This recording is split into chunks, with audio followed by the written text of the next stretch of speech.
প্রায় 1400 বছর আগের কথা। আরব উপদ্বীপে তখন চরম উশৃঙ্খলতা ও পাপাচার বিরাজমান। গোত্রে গোত্রে চলছে আভিজাত্য ও বংশমর্যাদার লড়াই। সামান্য কারণেই শুরু হয়ে যেত যুদ্ধ, হত্যা আর লুণ্ঠন। আরবদের রাজনৈতিক ও সামাজিক অবস্থা বোঝাতে ঐতিহাসিকগণ এই সময়ের নামকরণ করেন আইয়ামে জাহিলিয়াত বা অজ্ঞানতার যুগ নামে। আরব সমাজ যখন অন্যায়, অপরাধ আর দ্বন্দ্ব সংঘাতে জর্জরিত, ঠিক সেই সময়ই এমন এক ব্যক্তির আবির্ভাব হয় যিনি পরবর্তীতে শুধু আরবেই নয়, সারা বিশ্বে এক অনন্য নজির স্থাপন করেছেন।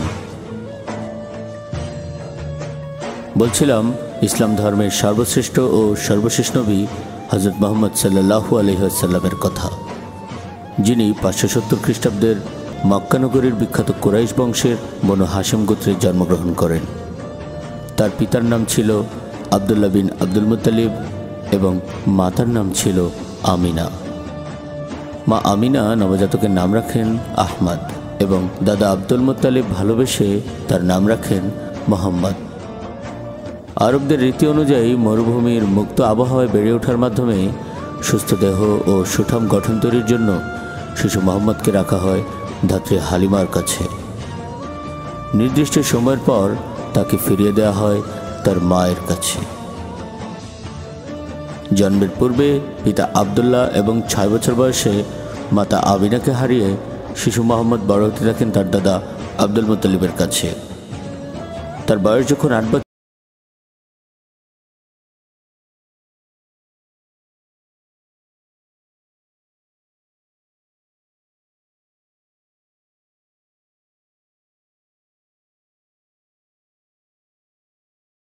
তাকে ডাকা হতো আল আমিন বা বিশ্বাসী নামে।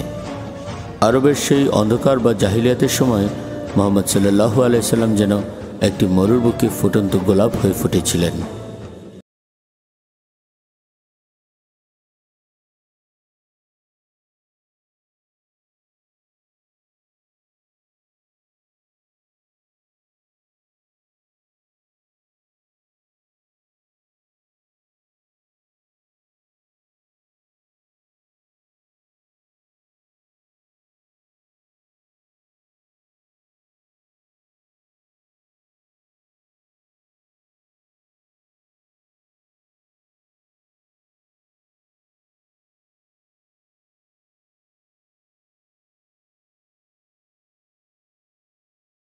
বছর বয়সী নারী আমাজান খাদিজাতুল কুবরা রাদিয়াল্লাহু তাআলা আনহাকে। তবে পরবর্তীতে তিনি আংশিক প্রয়োজনে নারী সমাজের বিভিন্ন উপকারের জন্য এবং আরব জাতির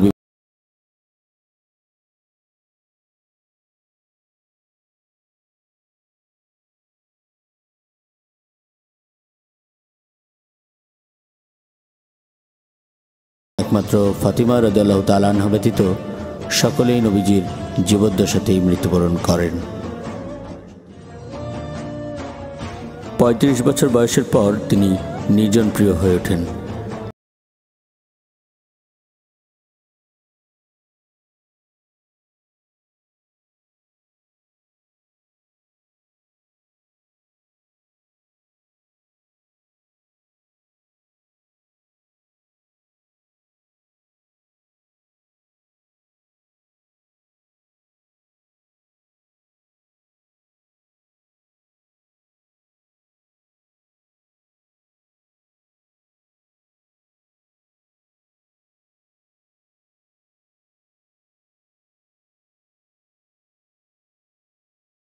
শহীদ তালা আল বদর আলাইনা এই গান গেয়ে স্বাগত জানায়।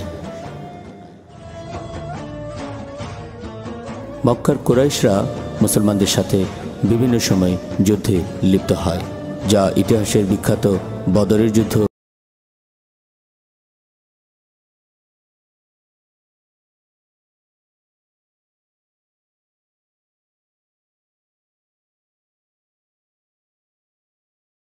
শুরু করেন।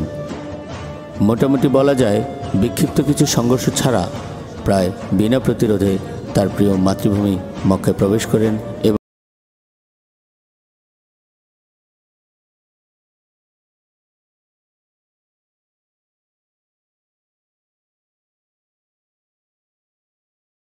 সকল মূর্তি অপসারণ করেন। সেদিন তিনি মক্কাবাসীর জন্য সাধারণ ক্ষমার ঘোষণা করেন। তার ক্ষমা ও মানুষদের প্রতি ভালোবাসার বহিঃপ্রকাশ দেখে মুগ্ধ হয়ে অধিকাংশ মক্কাবাসী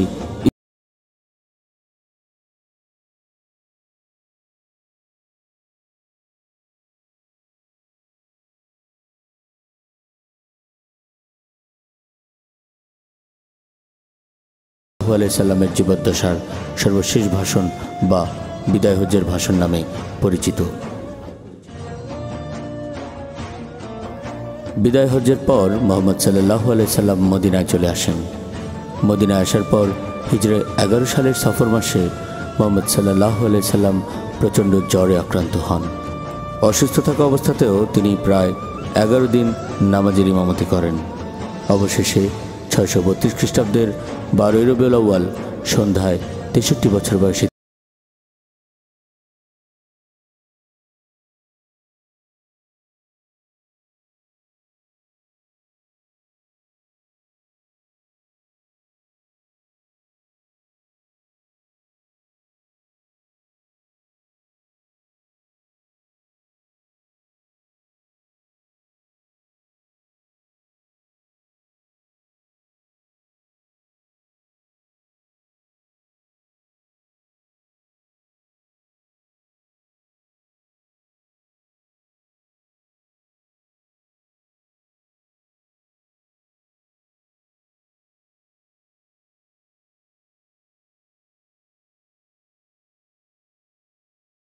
আদর্শ। তার জীবন থেকে আমাদের সকলের শিক্ষা গ্রহণ করা অত্যাবশ্যকীয়।